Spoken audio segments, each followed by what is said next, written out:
Today is Monday, and I enter my classroom with a smile.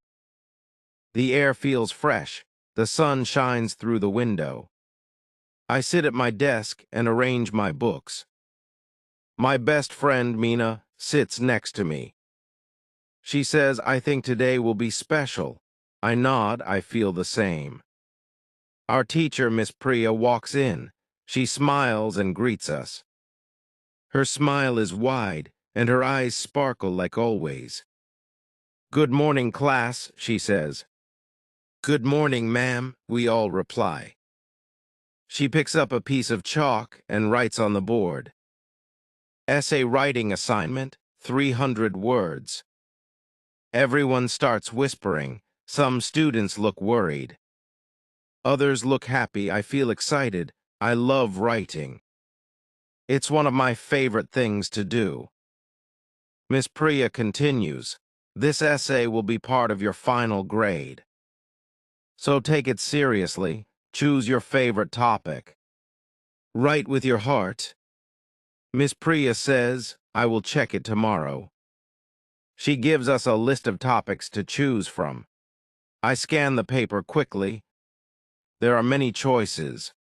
A rainy day, my best friend, my dream house, my pet dog, and more. I don't take much time. I already know my favorite topic. I choose my pet dog, Bruno. At home, I write. Bruno is not just a dog. He is my best friend. He listens to me when I talk. He follows me everywhere. He wags his tail when I come home from school. He brings me joy. I take out a new page and start writing. My pen moves fast. My thoughts flow like a river. I feel proud while writing every sentence. I describe Bruno's big brown eyes. I write about his shiny fur, his loud bark, his love for biscuits, and his funny tricks. I write and smile. I don't stop to think too much. I just keep going.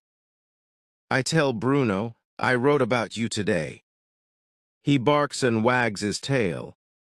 He jumps and spins in circles. I hug him tight.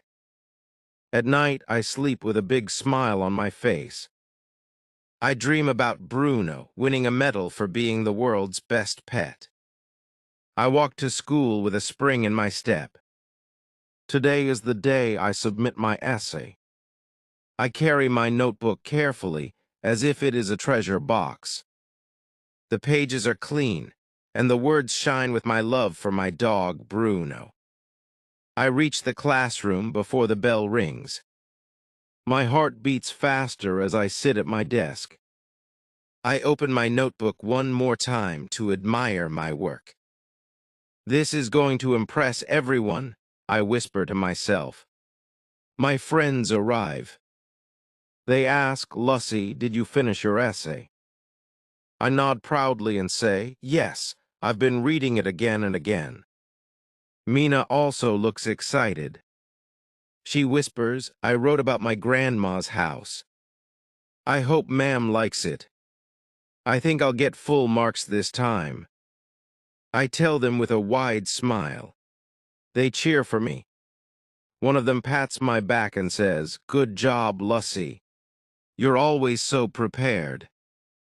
The teacher walks in. She looks serious today.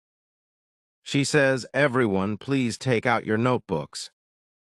I will collect your essays now." I am the first one to raise my hand. "Here, ma'am," I say happily and hand over my notebook. The teacher takes it. She gives me a small nod. I sit back feeling proud.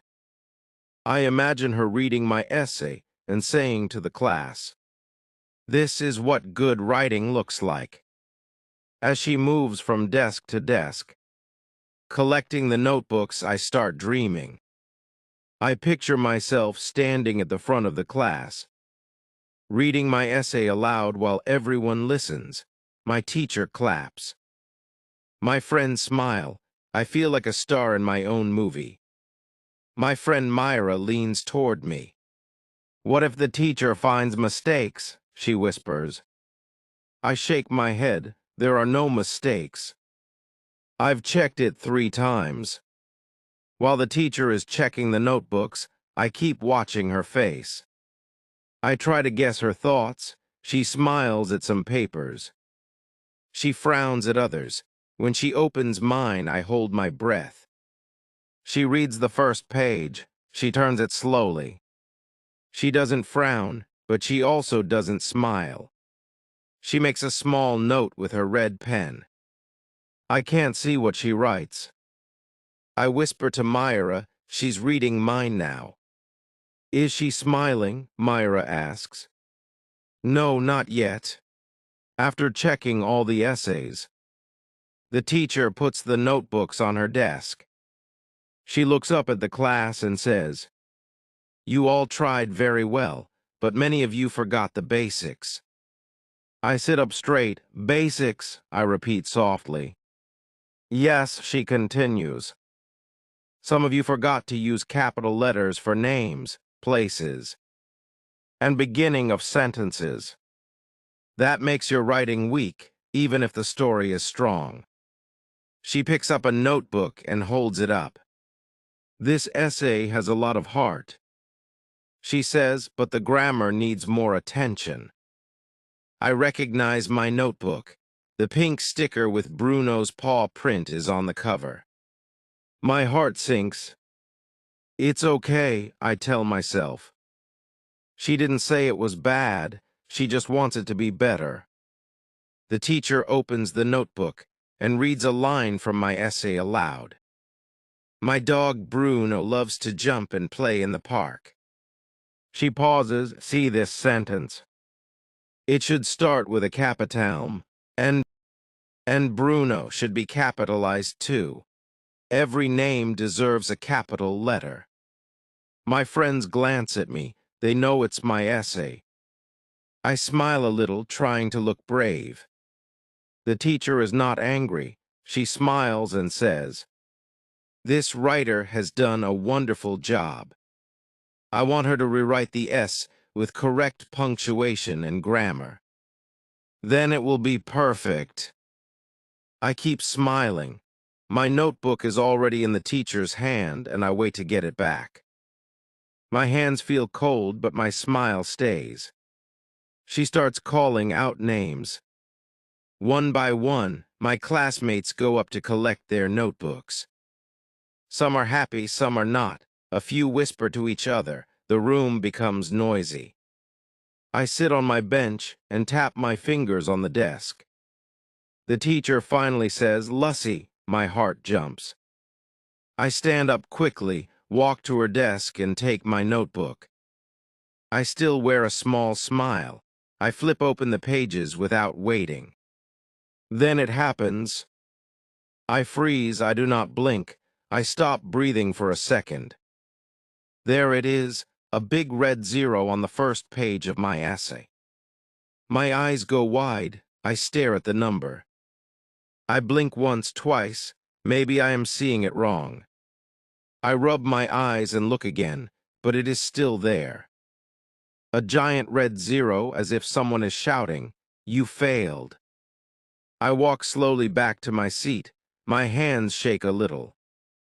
My notebook feels heavy now. My friends try to look at my face, but I keep my eyes down. I do not speak. I open the notebook again. I read my essay. My pet dog Bruno is my best friend. He plays with me every day. He loves bones and barks at strangers. And suddenly I remember now. I forget to use capital letters. I write Bruno instead of Bruno, he instead of he, and I instead of I again and again. I sit at my desk.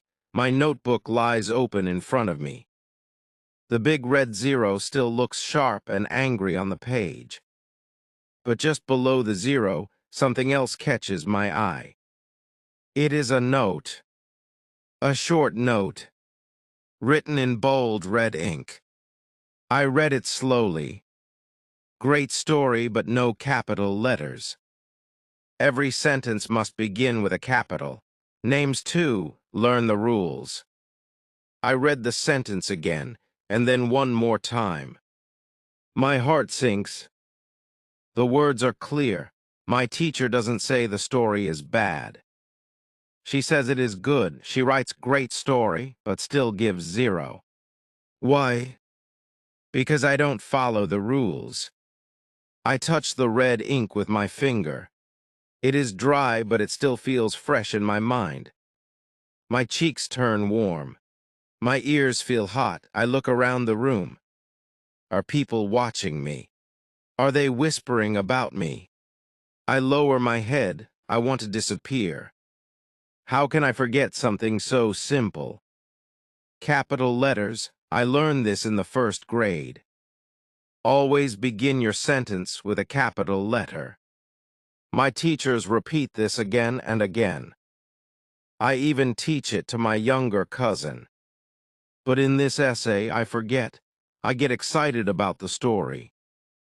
I enjoy writing. I focus on the dog.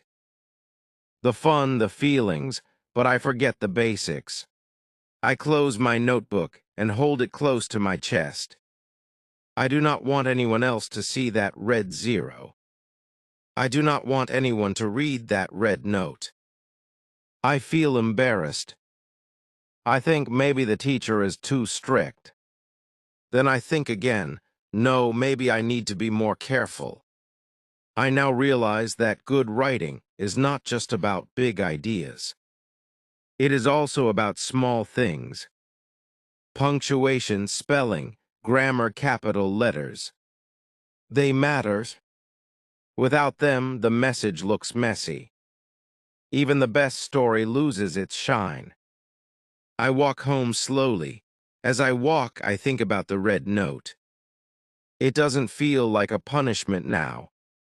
It feels like a lesson, a strong one, a lesson I need. At home, I tell my mom everything. I show her the notebook. She reads the teacher's note, then she looks at me.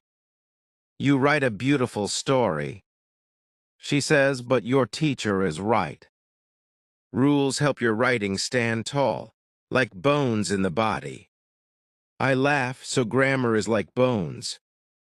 Yes, she says, without it even the best story falls down. I take a decision. Tomorrow I will talk to my teacher. I want to ask her, can I rewrite the essay?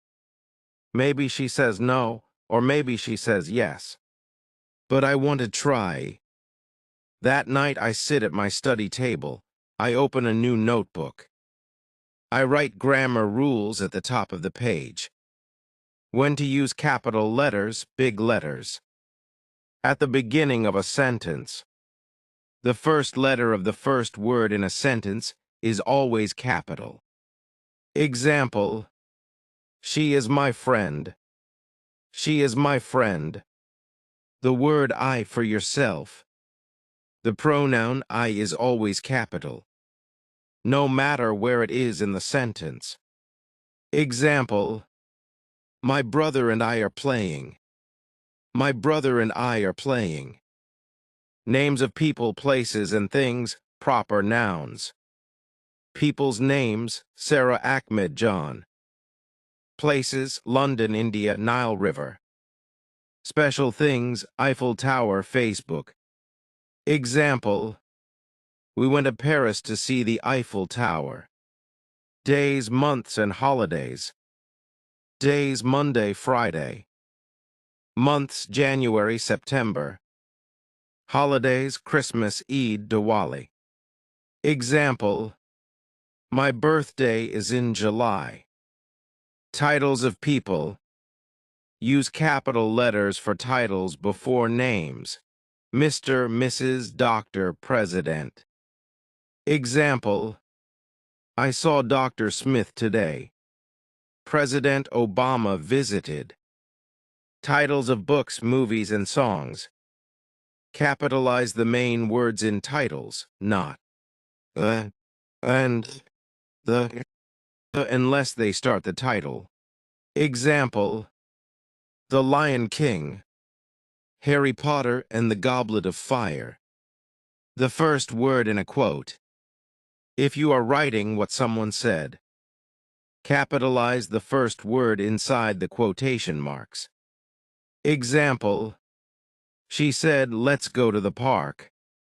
Acronyms and initials. Acronyms, NASA, WHO, USA. Initials, K, Rowling, A.R. Rahman. I decorate the page with colors. I make a small sign and stick it on the wall. After dinner, I walk into my room. I sit down. I pick up my school bag and slowly start pulling out my books. English, science, social studies, even math. I want to look at everything. Tonight I have to practice. I open my English textbook first. On the very first page, I spot something. Once upon a time. The O.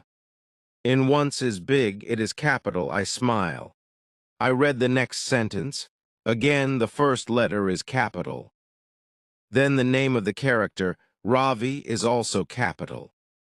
I say to myself, so names get capital letters.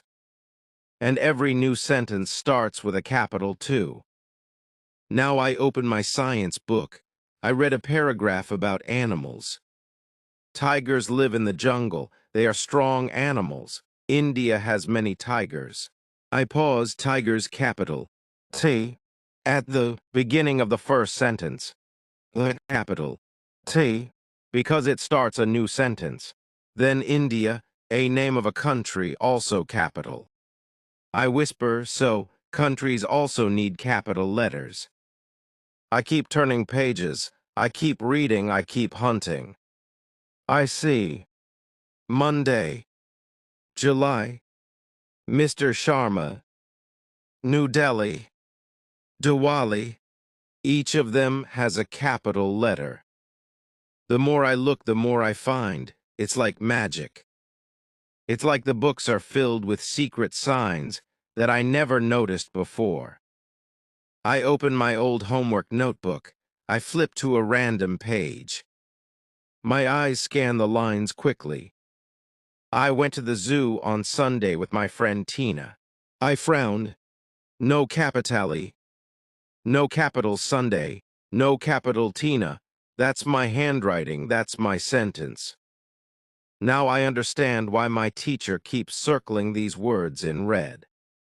I feel like I'm seeing my own writing for the first time. I grab a pencil and start fixing it. I went to the zoo on Sunday with my friend Tina. Perfect, now it looks right. I open my social studies book. The lesson is about national symbols. The national flag of India has 3 colors, saffron, white, and green. The capital because it's the start of the sentence. National flag and India, all in capitals because they are special names. I nod. Special things need special letters, I say. I look at the clock. It says 8:30 p.m. I have been reading for more than an hour. I look at my own writing and feel proud. I have not made a mistake tonight. I walk to my mother. She is folding clothes in the other room. She looks up. Done with your reading? She asks. I nod. I found capital letters everywhere, I say. She smiles. See, once you notice them. They are impossible to miss. I go back to my room. I clean the books and stack them neatly. Tonight I sleep as a new version of me. 1 week passes. Each day I read my capital letter chart. I even help my brother with his writing. I feel more confident now. I believe I can do better. I know I can try again. It is Monday morning. The sun shines softly through the window. I pack my bag and smile. I feel excited to go to school today. I wonder what we will learn. At school, our teacher walks into the classroom. She smiles at us and says, "Today you will write another essay." My heart starts to beat faster. She continues, The topic is a day without electricity. Think before you write. Use all the rules we discussed. She writes the topic on the board in big letters. I take out my notebook. I hold my pen tight. I take a deep breath. I am ready, I whisper to myself. I look at the topic again. I close my eyes and imagine my house with no electricity. I picture the fans stopping, the lights turning off, the TV screen going black, no fridge, no mobile charging, no fun, no comfort. Then I begin to write. A day without electricity. One morning I wake up and the fan is not moving. I try to switch on the light, but nothing happens. I look at the clock, but it is not working. My house feels quiet, too quiet. I go to the kitchen. My mother looks worried. The power is gone, she says. I nod. I feel a little scared. I don't like the dark rooms. I don't like the silence. I try to turn on the TV. It stays off. I try to charge my phone, but the charger light does not blink. I sit near the window. I watch the birds flying. I hear the street sounds. I wait. In the afternoon, the fridge starts to melt the ice. The milk becomes warm. My brother asks for cold water, but there is none. My father says, "This is what life was like before electricity." I think about his words. I start to read a book. I play board games with my brother. We talk, we laugh. My mother tells us stories from her childhood. She tells us how she used to study under a lantern. I listen with big eyes. In the evening, we light candles. The whole house glows with soft yellow light. It feels quiet and peaceful. We eat dinner together. No TV, no phone, no noise. That night, I lie in bed and think. Electricity gives us comfort. But sometimes, silence is also nice. I end the essay with a smile. I feel proud of what I write, but I don't stop there. I read every sentence again. I look at the first letter of each sentence. Is it capital? Yes. I check all names. I see I wrote mother, father, TV, and Monday correctly with capital letters. I even check the word I. Every I stands tall and straight. I whisper the rules to myself as I check. Start every sentence with a capital letter. Capital for names of people. Capital for days and months. Capital for the word I. I smile. I think I got them all, I say. When I go to the teacher's table, I don't feel scared this time. I walk with steady steps. I hold the notebook with care. I give it to her with a smile. She looks at me and says, "You look confident today." I nod. I reply, "I tried my best, ma'am." She says, "That's what matters. Effort is everything." I walk back to my seat. I feel light. After 1 hour, I see my teacher holding a stack of notebooks. She smiles and says, "I checked your essays." My heart starts to beat faster again. She begins to call names. One by one, she gives back the notebooks. Then she calls my name. I go to her. She opens my notebook. She shows me the marks. I blink. I can't believe it. I got 9 out of 10. A big "well done" is written on top. And under that she writes, "Great use of capital letters." My face lights up. I say, "Thank you, ma'am." I walk back to my seat slowly. I keep looking at the page. I can't stop smiling.